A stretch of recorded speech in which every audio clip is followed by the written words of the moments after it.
अस्सलाम वालेकुम जी। मैं हूं अब्दुल रऊफ़ ख़ान और उम्मीद है कि आप सब खैरियत से होंगे। आज थोड़ा सा बात करेंगे जो पाकिस्तान और इंडिया का मैच होने वाला न्यूयॉर्क में 9 जून को, और वर्ल्ड कप के हवाले से एक बहुत बड़ा मैच होगा और पूरी दुनिया की नज़रें इस मैच पर लगी हुई हैं।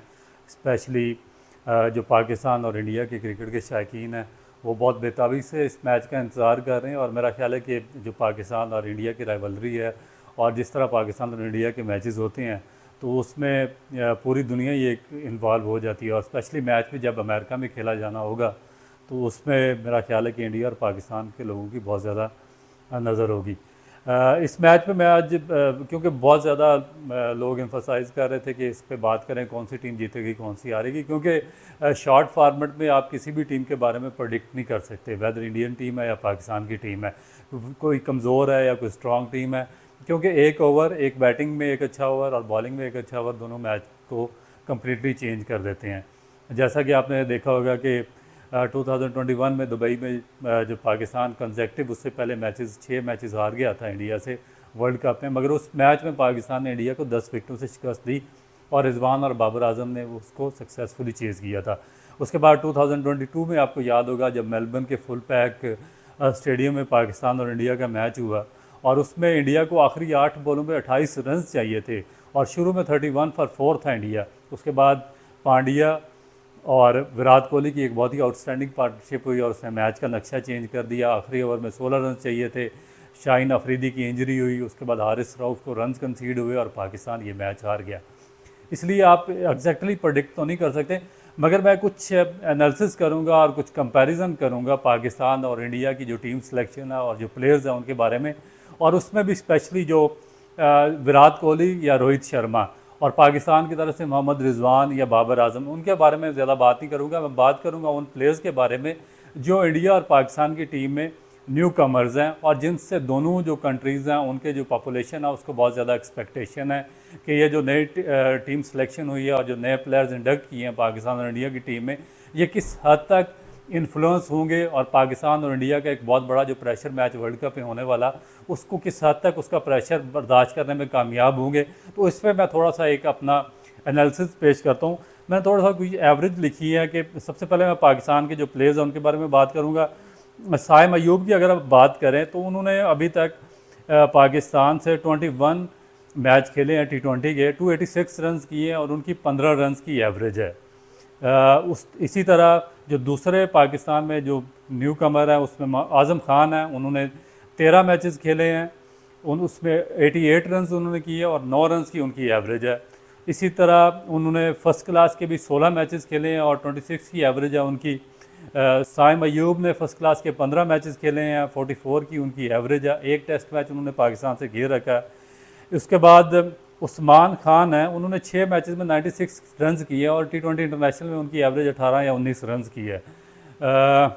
इसके अलावा उस्मान ने सिर्फ 2 फर्स्ट क्लास मैचेस, शायद ग्रेड 2 के मैचेस हैं वो खेले हैं, उसमें 9 रन उन्होंने बना रखे हैं। इसके बाद इफ्तिखार अहमद है, उन्होंने 64 मैचेस और पिछले 5-4 साल से पाकिस्तान टीम का वो पार्ट एंड पार्सल हैं। 64 मैचेस में 975 रन हैं, 24 या 25 रन की उनकी एवरेज है। उसके बाद पाकिस्तान के 2 ऑलराउंडर आ जाते हैं जिनको पर पाकिस्तान बहुत ज़्यादा रिलाई करेगा। इमाद वसीम हैं, उन्होंने 72 मैचेस खेले हैं, 535 रन किए हैं और 16 रन की उनकी एवरेज है। उसके अलावा शादाब खान हैं जिन्होंने 100 मैचेस पाकिस्तान से खेल लिए हैं, 535 रन उसमें किए हैं और 18 रन की एवरेज है। और उसके अलावा उन्होंने जो 70 ODIs खेले हैं और उसमें भी उनकी 25 की शायद एवरेज है उनकी या इस तरह की कोई एवरेज है। उसके बाद जो बहुत ही सरप्राइजिंग चीज़ मेरे लिए ये है कि वो पिछले 5-6 साल से पाकिस्तान टीम का हिस्सा है। वनडे भी उनको खिलाया, टेस्ट मैच भी खिलाए उनको, और उसके अलावा T20 उन्होंने 100 T20 मैचेस खेले हैं, मगर अभी तक उन्होंने सिर्फ फर्स्ट क्लास के 17 मैचेस खेले हैं जिसमें उनकी एक मामूली एवरेज आप कह सकते हैं कि 25 रन की एवरेज है। तो ये तो जो पाकिस्तान के न्यू कमर्स हैं उनका मैंने आपको बताया कि किसी की जो हाईएस्ट एवरेज है 25 है, साइम अयूब की 15 रन की, आज़म की 9 रन की है, उस्मान खान की 18-19 रन की है, इमाद वसीम की 16 की है और शादाब खान की 18 रन की एवरेज है, जिन पर पाकिस्तान बहुत ज़्यादा रिलाई करेगा। अब अगर आप इंडिया की टीम की तरफ आएँ तो इसमें मेरे जो सबसे ज़्यादा फेवरेट हैं और आपके भी होंगे, जायसवाल जिन्होंने आपको याद होगा कि अभी अपना कैरियर शुरू किया और उन्होंने इंग्लैंड के खिलाफ जो टेस्ट सीरीज़ हुई है उसमें ऊपर नीचे 2 डबल सेंचुरियाँ स्कोर की हैं। और T20 17 उन्होंने T20 मैचेस इंडिया से खेल रखे हैं, 502 रन हैं, 34 रन की उनकी एवरेज है। उसके बाद 16 टेस्ट मैचेस उन्होंने खेले हैं इंडिया से, 1028 रन किए हैं, 214 उनका हाईएस्ट स्कोर है। इंग्लैंड के खिलाफ 68.53 की उनकी एवरेज है। टेस्ट क्रिकेट में 24 फर्स्ट क्लास मैचेस उन्होंने खेले हैं, 2873 रन हैं उनके, 265 उसमें भी हाईएस्ट रन है उनके, 75.60 की उनकी एवरेज है फर्स्ट क्लास क्रिकेट में। तो ये आप कंपैरिजन कर सकते हैं साइम अयूब का या जायसवाल का। मेरा ख्याल है कि एक बहुत बड़ा और वाज़ेह आपको डिफरेंस नज़र आएगा। उसके बाद अगर आप आज़म खान का और ऋषभ पंत, जो कि 1 साल के बाद उनकी वापसी आई है इंडियन टीम में, बॉट्सफेयर उनका एक्सीडेंट हुआ था और उसके बाद उनका सर्वाइवल हुआ है, उनको आप देखें तो उन्होंने 66 उन्होंने जो T20 मैचेस खेले हैं इंडिया से, 987 ऑलमोस्ट 1000 रन हैं, 24 की उनकी एवरेज है। और इसी तरह उन्होंने जो 57 फर्स्ट क्लास मैचेस उन्होंने खेले हैं उसमें भी उनकी जो ये एवरेज है 49 ऑलमोस्ट 50 रन की उनकी फ़र्स्ट क्लास की एवरेज है। 33 उन्होंने टेस्ट मैचेस इंडिया से खेल रखे हैं, 44 की उसमें एवरेज है। 30 उनके ODI हैं इंडिया से, उसमें भी उनकी 35 की एवरेज है। तो आप इनको भी एक कंपाउंड और कॉम्पिटेंट प्लेयर कह सकते हैं। अगर उनका आप कंपैरिजन आज़म या किसी से करें तो मेरा नहीं ख्याल कि कोई कंपैरिजन बनता है, क्योंकि आज़म के 16 फर्स्ट क्लास मैच है, 25 की एवरेज है, 13 उनके T20 के मैचेस हैं, 9 की उनकी एवरेज है, उसमें 88 रन हैं उसके। उसके बाद जो आगे इंडिया के जो नए बैट्समैन जिन्होंने अभी जो IPL हुई है इसमें 350 रन उन्होंने स्कोर किए, बड़े टॉप स्कोरर रहे हैं, एमर्जिंग प्लेयर हैं। शिवम ड्यूब, उन्होंने 21 मैचेस इंडिया से खेल रखे हैं और 276 रन उन्होंने किए हैं, 40 रन की उनकी एवरेज है। और इसी तरह उनके 21 फर्स्ट क्लास मैचेस है, 1419 रन है, 52 की उनकी फ़र्स्ट क्लास क्रिकेट की भी एवरेज है। तो अगर आप उनको उस्मान खान से कंपेयर करें तो उस्मान खान ने यहाँ पे ड्यूब ने 21 फर्स्ट क्लास मैचेस में 52 की एवरेज है, तो उस्मान खान की फ़र्स्ट क्लास में 2 मैचेस हैं और 9 रन की एवरेज है उनकी। और इसी तरह 21 मैचेस में 40 रन की उनकी एवरेज है और इनकी यहाँ पर 6 मैचेस में 18 या 19 रन की एवरेज है। फिर आप अगर सूर्या कुमार यादव आ जाते हैं, उन्होंने 60 मैचेस खेले हैं, 2141 उन्होंने रन्स किए हैं। और अगर उनको आप कंपेयर करें इफ्तिखार अहमद के साथ तो 64 ऑलमोस्ट एक जितने इनके मैचेस हैं और 975 रन इफ्तिखार के हैं 25 की एवरेज से, जबकि या सूर्या कुमार की 46 की एवरेज है। इसी तरह उनकी फ़र्स्ट क्लास की एवरेज भी 82 मैचेस उन्होंने फर्स्ट क्लास के खेल रखे हैं, 44 की उनकी एवरेज है। तो मेरा ख्याल है कि एक बड़ा और वाज़ेह डिफरेंस है जो पाकिस्तान के यंगस्टर्स हैं और इंडिया के यंगस्टर्स हैं। उसके बाद अगर आप स्पिन बॉलर्स का कंपैरिजन करें, अबरार का करें, तो अबरार ने 3 मैचेस में अभी तक 2 विकटें हैं उनकी। और इसी तरह अगर आप कुलदीप यादव को देखें तो 34 उनके मैचेस हैं, लेफ्ट आर्म चाइनामैन स्पिनर हैं, उनके 59 उनकी विकटें हैं। उसके बाद 103 ODI मैचेस हैं, 168 उनकी विकटें हैं। फिर 12 टेस्ट मैचेस में 53 विकेट्स वो ले चुके हैं। 40 फर्स्ट क्लास मैचेस में एक अमेजिंग उनकी जो विकेट इकॉनमी 156 विकटें हैं 40 फर्स्ट क्लास मैचेस में कुलदीप यादव की। तो ये मेरा ख्याल है कि ये रिकॉर्ड आपके सामने है। इसी रिकॉर्ड की वजह से ये जो इंडियन प्लेयर्स हैं ये जो अपना इम्पैक्ट क्रिएट करते हैं, जो बाद इनके इंपॉर्टेंट गेम्स होती हैं उसमें, और जब ये कोई लंबा स्कोर करते हैं, टेस्ट मैच में डबल सेंचुरी करते हैं, वनडे में सेंचुरी करते हैं, या T20 में कोई एक्सेप्शनल इनिंग खेलते हैं, तो उसकी रीज़न यही होती है कि उनका जो फर्स्ट क्लास रिकॉर्ड है वो बहुत ही आउटस्टैंडिंग है। अगर आप पाकिस्तान की जो करंट लाट इसमें उठाकर देखें तो मेरा नहीं ख्याल कि कोई जो यंगस्टर है किसी ने भी इतना ज़्यादा फर्स्ट क्लास क्रिकेट उन्होंने खेली हुई है। तो इसमें आपको वाज़ेह डिफरेंस नज़र आएगा कि जो सिलेक्शन हुई है इंडियन और पाकिस्तान कैंप्स में, तो इंडिया ने एक क्लियर कट एक स्टांस लिया हुआ, उनके मेच्योर प्लेयर हैं और वहाँ पर जो उनका थिंक टैंक है उन्होंने बड़े अच्छे तरीके से उनको रेगुलाइज किया हुआ है और उसके बाद उन्होंने उनको रीड किया हुआ है कि किसको किस फॉर्मेट में देना है, फर्स्ट क्लास रिकॉर्ड क्या है, कंसिस्टेंट परफॉर्मेंसेस उनकी क्या हैं और आगे जाकर इंडियन टीम में क्या इम्पैक्ट क्रिएट करेंगे। और स्पेशली इसमें मैं आपको जडेजा का मेंशन करूंगा, जो ऑलराउंडर उन्होंने खिलाए हैं उसमें उनके देखेंगे 66 उन्होंने मैचेस खेले हैं और उन्होंने 480 रन 23 की एवरेज है उनकी T20 में।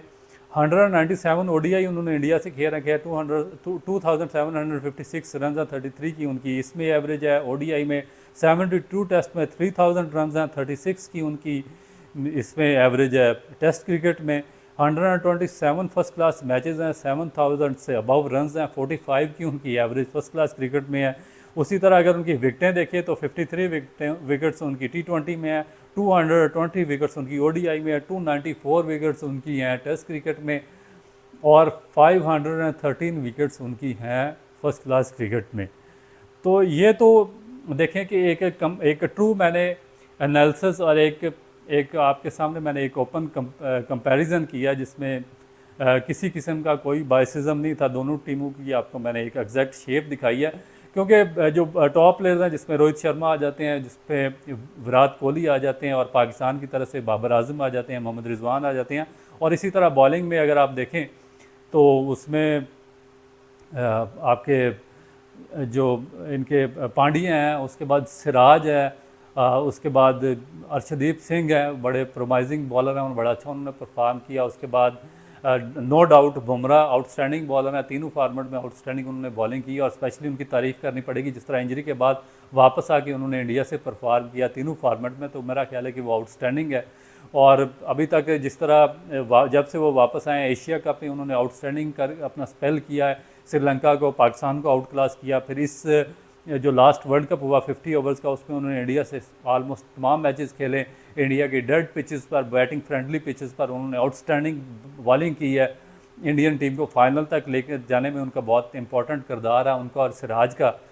तो आप उनको भी वो T20 में एक्सेप्शनल बॉलर हैं, तो और मेरा ख्याल है कि वो बहुत ही एक वाज़ेह डिफरेंस क्रिएट करेंगे। जब तक पाकिस्तान की तरफ से अगर आप देखें तो शाहीन अफरीदी 2021 से पहले जो उनकी पेस थी वो और थी, जो उनकी परफॉर्मेंस थी वो डिफरेंट थी। उसके बाद उनको लेगामेंट इंजरी हुई और हमारी अपनी कोताही की वजह से उनको लिंगर ऑन किया गया। फिर उनको प्री मेच्योर, अभी इनकी इंजरी मुकम्मल कवर अप नहीं हुई थी। 2022 के वर्ल्ड कप में ऑस्ट्रेलिया में उनको दोबारा खिलाया गया। इंडिया के खिलाफ इम्पोर्टेंट फाइनल में वो दोबारा अनफिट हुए और अभी तक दोबारा वो अपना रिदम वापस नहीं हासिल कर सके। एशिया कप में स्ट्रगल करते रहे, जो टेस्ट सीरीज़ थी उसमें उन्होंने स्ट्रगल किया, फिर जो वर्ल्ड कप था उसमें उन्होंने बड़ा बुरी तरह स्ट्रगल किया। पेस अपनी 10-12 यार्ड वो खो चुके हैं, और उसके बाद जो उनका एक्शन के मैकेनिक्स हैं वो भी कम्प्लीटली दुरुस्त नहीं है। तो वो उस तरह का इम्पैक्ट उनसे अब वो एक्सपेक्ट नहीं है किया जा सकता जो आज से 2-3 साल पहले उनका था। नसीम शाह भी इंजरी के बाद अभी तक ऑन एंड ऑफ कलर नज़र आ रहे हैं। अभी इंग्लैंड के टूर में उनको काफ़ी ज़्यादा रन कंसीड हुए हैं। न्यूजीलैंड से जो पाकिस्तान की होम सीरीज़ हुई, आयरलैंड से, उसमें भी उन्होंने काफ़ी ज़्यादा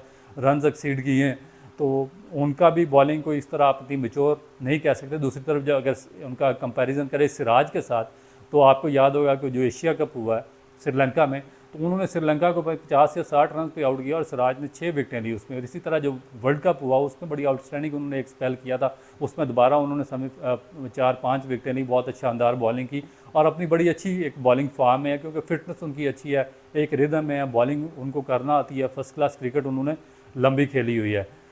तो स्पेन बॉलर्स का भी अगर आप कंपैरिजन करें तो जडेजा, कुलदीप यादव और अक्षर पटेल आउटस्टैंडिंग बॉलर्स हैं।